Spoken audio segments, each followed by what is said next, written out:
Bienvenue à toi qui nous écoutes. Nous sommes Marion Gillet et Andrea Malter. Nous sommes nos âmes sauvages. Nos âmes sauvages, c'est le doux nom de ce podcast, mais aussi la bannière sous laquelle toutes nos co-créations, présentes et à venir, voient le jour. Nos âmes sauvages parlent de qui l'on est, chacune et ensemble. Deux âmes qui choisissent de vivre leur vie pleinement, librement, selon leurs propres règles, connectées à la femme sauvage qui a bien longtemps sommeillé en elles et qui choisissent aujourd'hui de rayonner aux yeux du monde et d'inviter chacun et chacune à rayonner à son tour.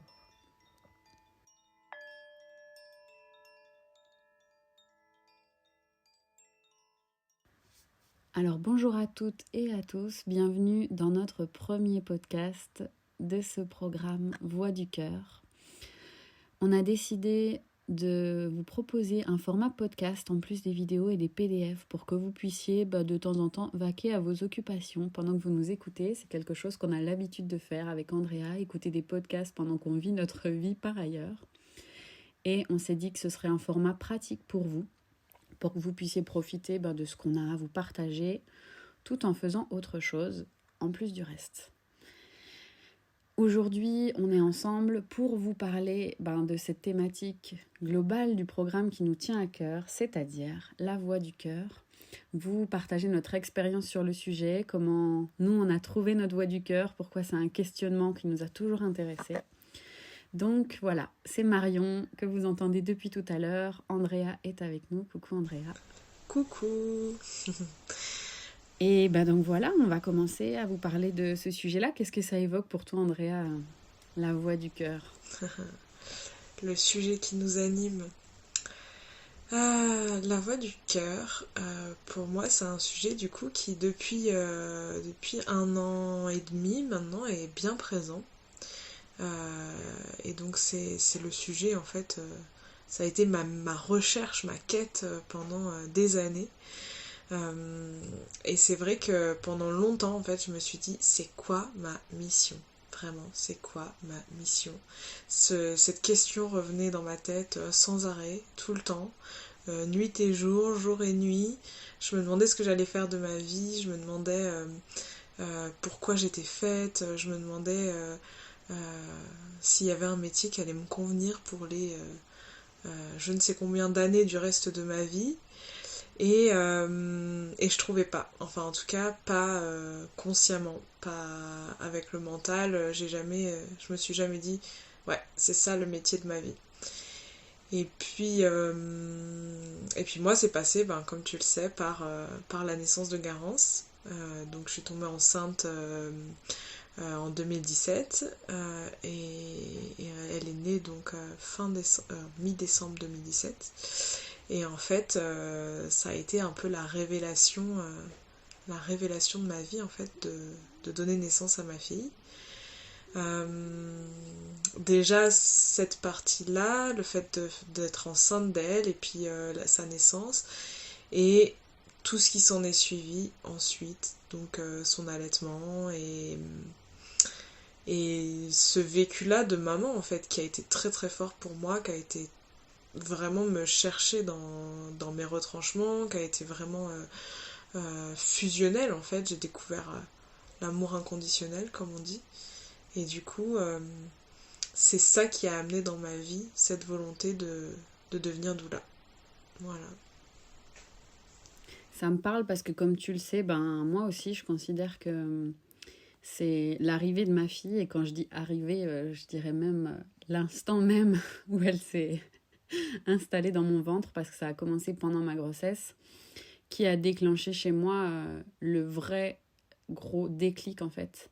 La vraie décision d'enfin aller chercher, aller même trouver, parce que comme toi je l'ai cherché, je pourrais le dire, toute ma vie, cette voix du cœur, cette raison d'être, quoi. C'est pourquoi on m'a mis là. Parce que je sais pas, dans ma tête, dans ma conception des choses, j'ai toujours eu le sentiment que on m'avait mis sur terre. Je sais pas comment l'expliquer autrement. Et vraiment, le gros déclic est arrivé avec ma fille. Comme toi, mais peut-être pour des raisons différentes. Parce que pour le coup, j'ai pas le sentiment, tu vois, que la grossesse ou l'arrivée de ma fille ait donné totalement un sens à ma vie. Mais par contre, ça m'a poussée à aller chercher ce qui faisait sens. Parce que pour moi, c'était inconcevable de continuer à vivre de cette façon, en fait, d'être ce modèle-là, cet exemple-là pour ma fille de quelqu'un qui est pas bien dans sa vie, qui est perdu, qui sait pas ce qu'il veut. Aussi parce que comme j'étais pas épanouie, ça retentissait évidemment sur notre relation à toutes les deux. Et ça c'était vraiment pas acceptable pour moi. Donc c'est à peu près autour de ces 6 mois, Alice, que vraiment, j'ai décidé, décrété qu'il fallait que je trouve, que je sache enfin ce pourquoi j'étais faite. Et c'est comme ça que pour moi, c'est déclenché la vraie quête active et pas passive et pas en subissant la vie de ma voix du cœur. C'est rigolo, tu sais, 6 mois, enfin il doit se passer un truc aux 6 mois d'un enfant parce que tu vois c'est l'âge aussi pour Garance auquel j'ai lancé Motherhood en fait. Quand elle avait 6 mois, plus exactement elle avait quasiment 7 mois, mais bon c'était à cet âge-là, où du coup j'ai eu l'idée une nuit, un soir, comme tu le sais, 22h heure de création, de lancer sur mon compte Instagram, donc qui à l'époque était pas celui de Santoré Adoula, mais mon compte personnel, cette idée de faire des shootings en fait pour les mamans et les familles allaitantes en pleine nature. Et du coup, ça s'est lancé comme ça, toute cette histoire en fait. Vraiment, toute cette histoire est née de là, est partie de là, ce soir de juillet 2018, où j'ai lancé ce projet-là. Et où j'ai jamais imaginé à ce moment-là que ça allait euh, devenir ça en fait, que ça allait prendre autant d'ampleur, que ça allait toucher autant de familles. Euh, et effectivement, comme tu dis, toi tu parles donc du coup de cette volonté de, à partir du moment où elle s'est installée en toi, de changer en fait, de trouver ce qui allait être ta mission sur Terre. Et moi, à l'inverse, c'est plus elle qui me l'a fait réaliser, mais en étant là. Et du coup, quand je l'allaitais, quand je vivais tout ça avec elle, en fait, je me suis dit, mais pourquoi les parents, ils sont pas... Enfin, les parents et les pas parents, justement, pourquoi les gens ne sont pas informés, en fait, sur ce que c'est que se devenir parent, sur tout ce que ça amène dans nos vies, sur tous les... C'est un ouragan en fait, devenir parent, c'est dingue, c'est terrible. Et parfois ça se passe très bien, parfois ça se passe très difficilement. Et pourquoi on n'est pas accompagné dans tout ça, pourquoi on ne prévient pas en fait. Et je pense que du coup c'est vraiment parti de là où je me suis dit, moi j'ai envie d'être cette personne-là, de pouvoir accompagner les parents et de pouvoir les aider en fait sur leur cheminement à, à vivre ça, peut-être de manière plus pacifique en étant mieux préparés, ou peut-être même s'ils sont pas mieux préparés, mais quand c'est là, les soutenir en fait dans ce qu'ils vivent et les accompagner dans ce qu'ils vivent au quotidien en fait, parce que c'est un tel ouragan que certaines femmes se demandent ouais si elles vont sortir de la vivante quoi. C'est vraiment, moi j'ai des témoignages à travers Motherhood ou même après, mais j'ai des témoignages de mamans qui disent mais c'est tellement bouleversant en fait de devenir maman et même de devenir parent, parce que pour les papas ça l'est aussi, que oui, qu'ils se posent des milliards de questions et ils ont personne à qui les poser, donc devenir doula c'est vraiment partie de là pour moi. Ouais, tu vois, Ouais. ça me parle totalement parce que ce truc de devenir parent et se demander si on va s'en sortir, c'est exactement ce que moi j'ai vécu. Et je pense que c'est d'ailleurs probablement ça qui a déclenché cet élan irrépressible d'aller trouver du sens. Parce qu'en fait, quand tu te... Enfin, je me suis sentie vraiment emprisonnée, perdue, désemparée dans ma maternité. Je suis passée par une dépression postpartum et ça, c'est d'une violence innommable en fait d'être dans cet état-là de tristesse et de désarroi alors que tu as ton petit bébé entre les mains. Et pour moi, il aura fallu ça pour déclencher vraiment le oh, mais je veux me sentir vivante en fait. Et c'est pas possible d'être à moitié vivante. Et pour moi, tant que j'avais pas trouvé ce qui donnait réellement du sens à ma vie, c'était pas possible de me sentir pleinement vivante.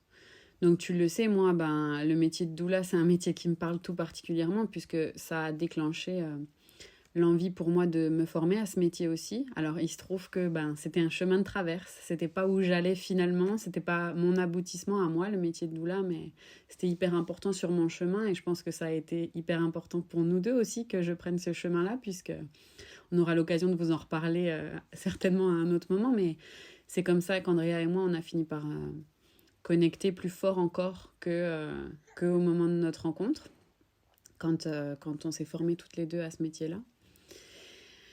Je me perds un petit peu, je sais plus où je voulais en venir, mais voilà. Pour moi, ce que tu décris, en fait, et c'est peut-être aussi là qu'on connecte toutes les deux, c'est que il aura fallu en passer par cette expérience de la parentalité, dans mon cas comme dans le tien, pour se rapprocher de ce qui est notre voix du cœur. Ce que je trouve intéressant dans ce que tu évoques, c'est que quand je te pose la question de savoir ce que c'est ta voix du cœur, tu parles tout de suite du métier de doula. Mais j'aimerais souligner que quand on évoque ce sujet-là, on ne cherche pas à vous faire croire ou à vous faire trouver un métier spécifique qui serait votre voix du cœur. Parce qu'en fait, la voix du cœur, vous voyez, une voix, c'est pas un petit chemin, c'est pas une allée, c'est une voie. C'est-à-dire que c'est large, que ça signifie qu'on va dans une direction, quelque part qu'on vise quelque chose et que tout au long de cette voie, il y a quelque chose qui nous anime, qui nous fait vibrer. Mais c'est pas restrictif, c'est pas fermé. Et je sais que toi, là, tu parles spécifiquement du métier de doula. Mais en fait, on pourrait être beaucoup plus large là-dessus. Et je pense que notre voix du cœur à toutes les deux se rejoint en un point beaucoup plus large qui est globalement l'empowerment des gens. Que les gens reprennent le pouvoir de leur vie, en fait. Que les gens ne... Mais c'est aussi ça qui se passe dans le métier de doula. Et c'est aussi ta conception du métier de doula. C'est que les femmes se rendent compte tout ce dont elles sont capables toutes seules. À quel point elles ont déjà tout à l'intérieur d'elles, en fait. C'est ça qui nous anime et c'est aussi pour ça que toutes les deux, on fait des programmes, on fait des retraites, parce qu'en fait, le fond des choses, la vision plus large des choses, c'est celle-là. C'est que chacun reprenne le plein pouvoir de sa vie. Totalement. Et c'est une carte voix en fait. Hein. Ouais. Moi je parle du métier de doula parce qu'en fait c'est effectivement l'étiquette principale que j'y mets. Et c'est en train de bouger, clairement. Ça fait moins d'1 an que je me suis lancée. Mais c'est déjà en train de bouger et c'est déjà... voilà, ça, je vais encore vers d'autres sphères à l'heure actuelle. J'avance aussi.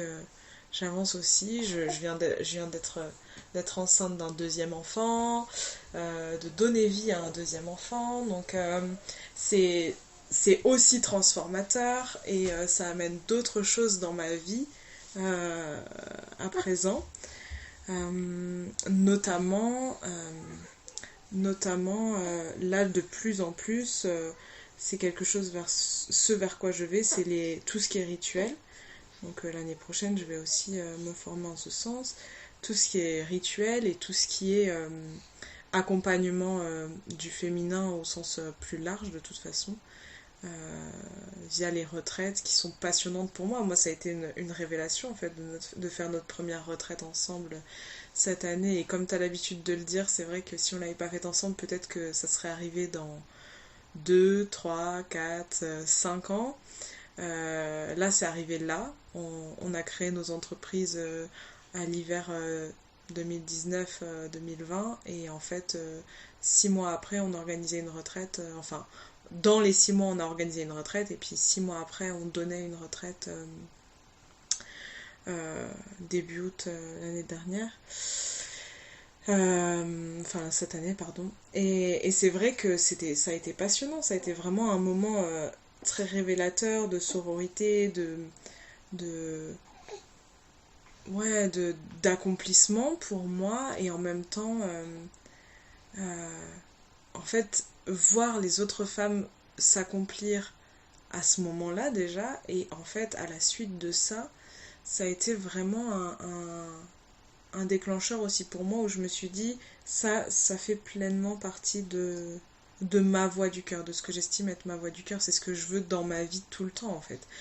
été comme hiver, hiver comme été, peu importe, je veux vivre ces moments-là au quotidien à l'avenir, c'est nécessaire en fait, c'est nécessaire.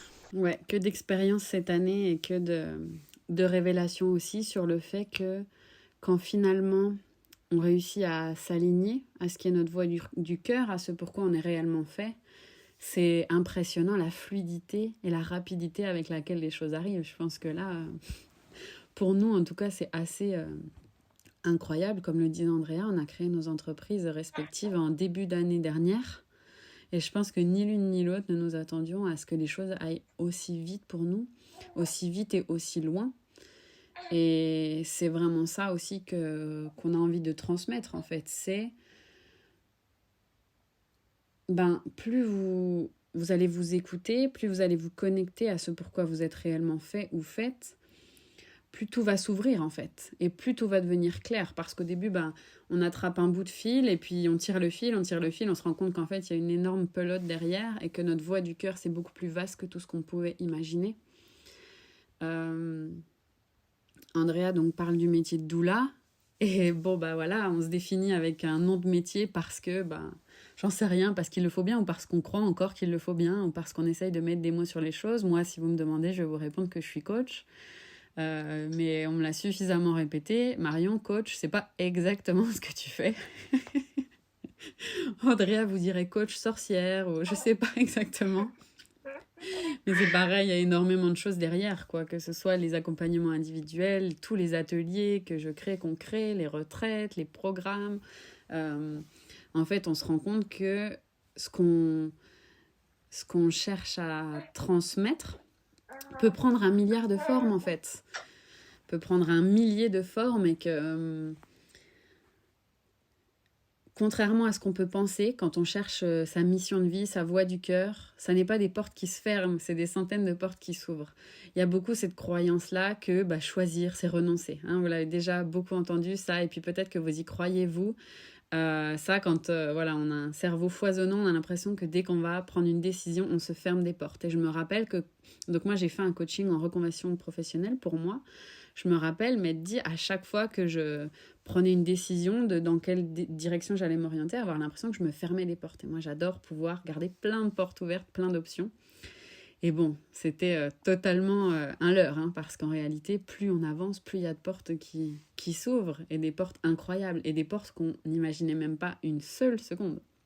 Je sais pas ce que t'en penses, mais moi, personnellement, je suis surprise quasiment chaque jour de ce qu'on de ce qu'on crée, de ce qu'on canalise, de ce qu'on comprend, de ce qu'on... Enfin, pour moi, c'est fou, quoi. C'est fou, la vie et les possibilités que ça a ouvert, tout ça. C'est certain. C'est certain. En fait, nous, notre définition, elle s'arrête pas effectivement au nom du métier qu'on peut plaquer comme ça pour dire qu'on rentre dans telle case parce que effectivement comme tu dis il faut bien puis parce qu'à un moment pour parler à une personne X ou une personne Y on se définit un peu comme telle chose pour voilà que les gens sachent un petit peu ce qu'on fait quoi parce que sinon c'est compliqué mais on est clairement le genre de profil multipotentiel qu'on accompagne d'ailleurs hein. qu'on se le dise qu'on se le dise et je pense qu'on a en tout cas je vais parler pour moi mais on en a suffisamment parlé pour que je sache que c'est pareil de ton côté mais je pense qu'on a suffisamment dans nos vies galéré en fait avec cette multipotentialité à se dire mais en fait je suis faite pour rien j'arrive rien à mener à bout je ne sais pas faire en fait j'ai l'impression que je sais pas lire un livre de A à Z j'ai l'impression que tout dès que j'ai une idée en fait oui ok je fais cette idée mais juste après j'en ai tout de suite une autre et puis tout de suite il faut que je passe à autre chose et ça c'est constant et on marche comme ça depuis des années et en fait ça a été un sacré soulagement de se rendre compte qu'il y avait d'autres gens qui fonctionnaient pareil et que c'est cette multipotentialité qui est là et qui voilà et qui nous permet en fait aussi d'avoir cette multicasquette dans nos entreprises et puis de faire plein de trucs à la fois parce que voilà comme tu dis moi je suis doula mais je suis aussi photographe puis aussi j'organise des retraites et puis aussi je crée des trucs plein de trucs en fait. C'est même de l'artistique ou alors des choses plus concrètes. C'est vraiment, c'est vraiment varié. Et puis si on s'écoute, en fait, ça peut aller dans mille directions, quoi. Dans mille directions. Je me rappelle C'est ça. avoir beaucoup ri cet été en me rendant compte que ce qu'on avait appris comme compétence, c'était créer des couronnes de fleurs et apprendre aux gens à le faire. De s'improviser DJ pour la retraite, pour créer une soirée d'ecstatic dance, créer des méditations qui sont maintenant passées à des visualisations, couplées à des soins énergétiques, hein, rien que ça. Et en fait, c'est ça qui nous nourrit, c'est de pouvoir nourrir chaque partie de notre personnalité, chacun de nos intérêts dans nos métiers. Et je dirais que peut-être ce qui fait la différence aujourd'hui, c'est qu'après avoir pensé toute notre vie qu'on était dispersés, qu'on ne savait pas où on allait, que ça partait dans tous les sens, en identifiant notre voix du cœur, on commence à voir la grande image. On commence à voir le sens dans lequel tout ça est englobé.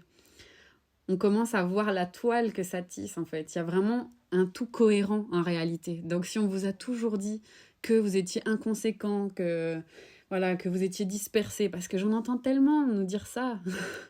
Je suis dispersée, je sais pas où je vais, je fais trop de trucs. Attends, il y a peut-être une bonne raison pour laquelle tu fais tout ça et peut-être que en réalité tout va dans le même sens. Tout est cohérent et de toute façon tout est cohérent puisque c'est toi. Puisqu'à l'intérieur de toi c'est cohérent, donc ça existe, donc c'est cohérent. Je trouve que c'est ça qui change un peu la donne. C'est une fois qu'on a compris le sens de ce qu'on fait, la direction dans laquelle on se juge beaucoup moins durement dans notre papillonnage. On se rend compte que ça n'en est pas en fait. Et je trouve que ça, c'est essentiel à comprendre. Totalement. C'est rigolo parce que quand je t'entends parler comme ça, tu vois l'image qui me vient et puis ben ça colle bien à ce qu'on veut transmettre aussi. L'image qui me vient, c'est l'image d'un soleil, tu vois, avec au centre tout ce qui nous compose, puis les rayons qui sont autour et puis des fois ça part dans un sens, des fois ça part dans le sens opposé, mais en fait, enfin tout ce qu'il y a est déjà là au centre, en son centre et en fait tout resserre une fois, puis deux, puis trois, dans des projets complètement différents, voire même opposés parfois. Et je trouve que ouais, ça correspond bien à ce qu'on est et ce qu'on transmet aux personnes qui, comme nous, ont ce truc et se sont toujours flagellées en se disant oh, je n'arriverai jamais à rien faire parce que je saute d'idée en idée et que j'arrive pas à me concentrer sur un seul projet. Mais ok, allez-y. Ne vous concentrez surtout pas sur un seul projet ou sur une seule idée si c'est pas votre manière de fonctionner. Et vous pouvez monter 10 projets en même temps, je crois que c'est ce qu'on fait, il paraît. Qu'on y est. Et c'est ok en fait. C'est ok de faire comme ça, donc allez-y. Ouais, voilà, je pense que ça fait un bon petit tour d'horizon. En tout cas, un bon premier aperçu de pourquoi c'est aussi important pour nous de vous transmettre nos apprentissages et ce qu'on a compris et ce qu'on a expérimenté par rapport à cette voix du cœur. Pourquoi aussi on a choisi de vous en parler et puis d'ailleurs que ce soit le premier programme qu'on sorte ensemble, premier programme en ligne. J'espère que ça vous a plu, que ce format est chouette pour vous. On vous revient dans le prochain module avec un autre format podcast. D'ici là, on vous souhaite bonne continuation dans la formation, dans les exercices. Et puis, je vous dis à très bientôt. À bientôt, bonne journée à tous.